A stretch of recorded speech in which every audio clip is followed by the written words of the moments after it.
వైఎస్ఆర్సీపీ ప్రభుత్వ హయాంలో రైతు జీవితంలో వెలుగులు చూడడానికి ప్రవేశపెట్టిన సంస్కరణలన్నీ కూడా కనపడకుండా పోయే పరిస్థితిలోకి వచ్చాయి. ఈ రోజు గ్రామాలలో ఆర్బీకే వ్యవస్థ నిర్వీర్యమైపోయిన పరిస్థితి, ఈ క్రాప్ వ్యవస్థ నిర్వీర్యమైపోయిన పరిస్థితి. ఈ రోజు గ్రామాలలో రైతులను చేయబట్టుకొని నడిపించే ఈ ఆర్బీకే వ్యవస్థ ద్వారా గతంలో పంటలు కొనుగోలు జరిగేటివి.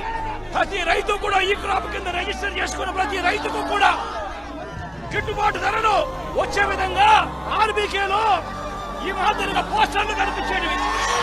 ప్రతి ఆర్బీకేలో కూడా ఈ మాదిరిగా పోస్టర్లు కనిపించేవి. ఈ గిట్టుబాటు ధరల కంటే కూడా తక్కువ రేటుకు ఏ రైతు అమ్ముకోవాల్సిన పరిస్థితి వచ్చేది కాదు.